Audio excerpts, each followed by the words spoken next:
I'm here with Mark Hutchinson, who's the Labour candidate for Napier. Kia ora, Mark, and thank you for joining me. Morena, how are you today, Andrew? Very good, thanks. Now, pretty a little time left before election day. How's the Yeah. campaign going? Fantastic. Well, I mean, as you know, I came to this late and it was always going to be an uphill battle.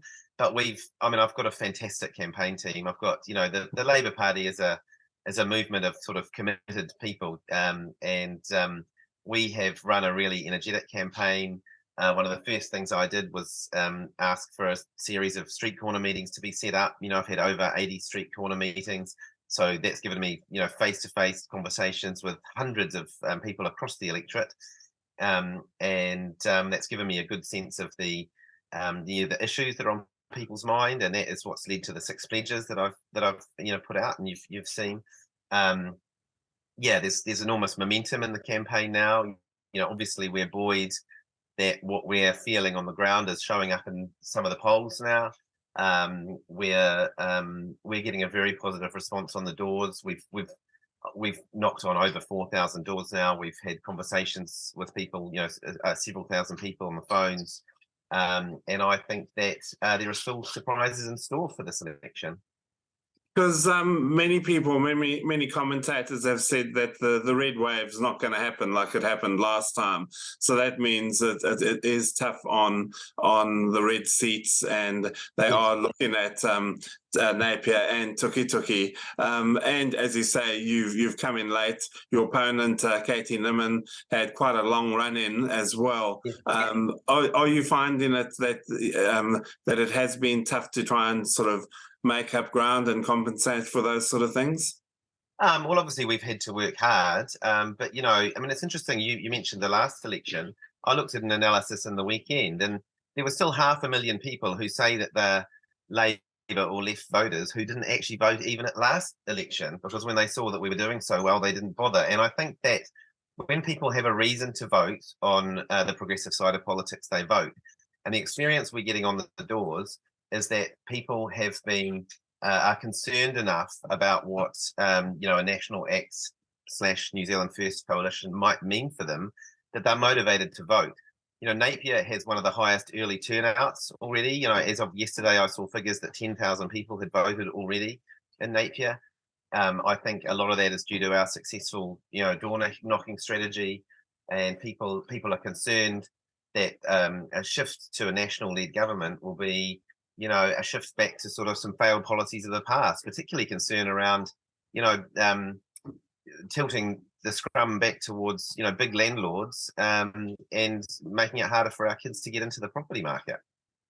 Now, that was a statement you released yesterday, was focused on housing and having a go at National on their housing policy, and just saying, your view, especially as far as public housing is concerned. Yeah. Yes, absolutely. And, I think it's, when National gets in and switches off public home building completely, it takes, as you've seen, years to wind it back up again. And we're now building homes at a clip. We're building homes at a pace now that if National had done the same, instead of turning off public home building, there wouldn't be a waiting list and there wouldn't be any people in motels. And, it has always been the case in civilized societies that there has to be a reasonable proportion of public homes. It's not true that we're not supporting the social housing sector. We've got record house building across all different sectors, be that private, be that social housing, Papakāinga housing with iwi. We have had a housing boom under this government, and it will switch back to being a competition for landlords to buy up existing properties. Because obviously, if you're able to do that and get tax incentives to do it, it's easier than doing the productive thing and building homes.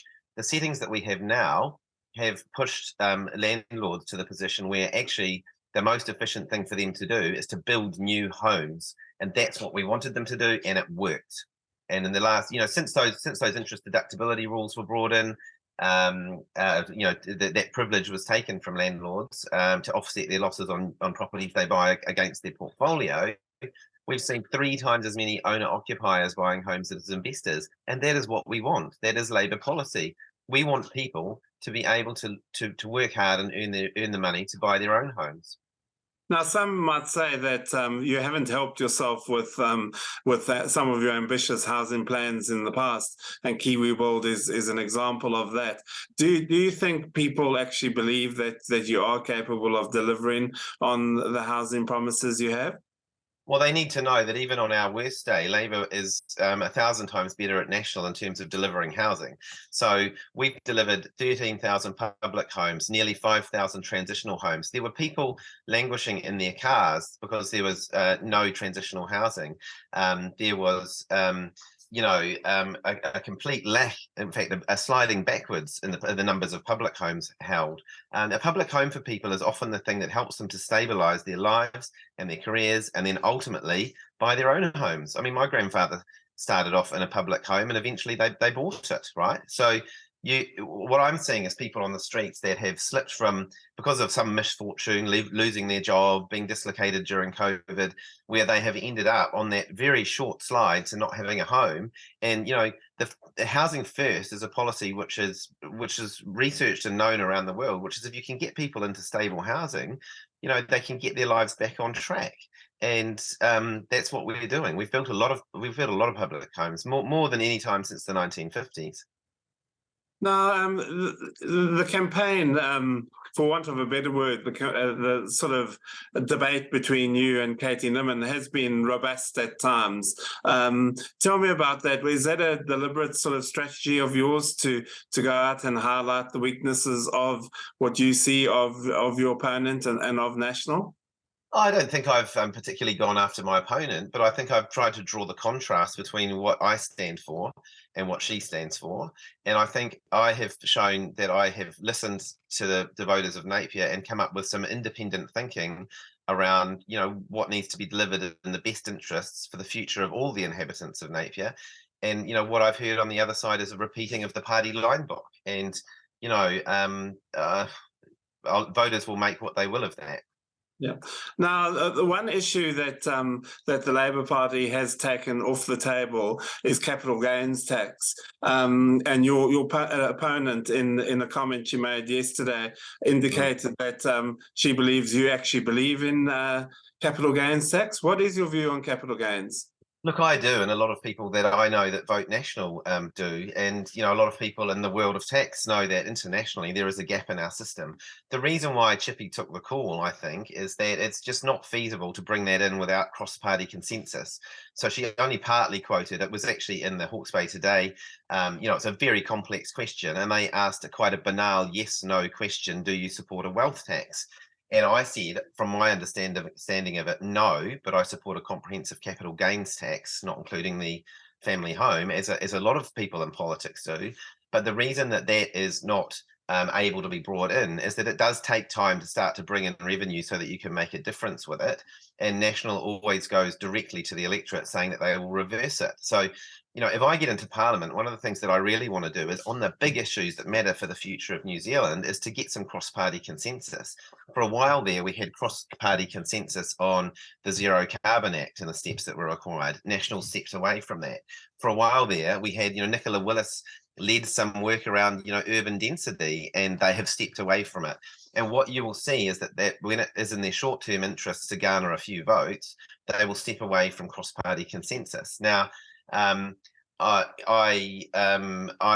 think that in the long term that we need to get there's a number of issues that we need to get cross-party consensus on, and tax one of them.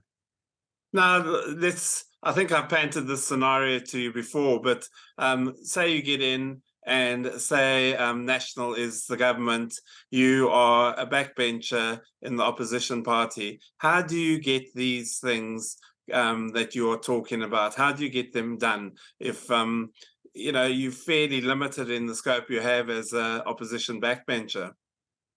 Well, I think actually, first of all, I expect to be a backbencher in the government, and secondly, I